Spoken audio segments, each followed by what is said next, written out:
இதில் நல்லா விழுந்துருக்கு போல.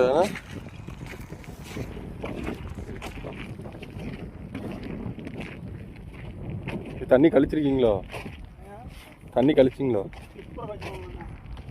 அதான் எல்லாம் வெளியே தெரிஞ்ச மாதிரி தெரியுதா?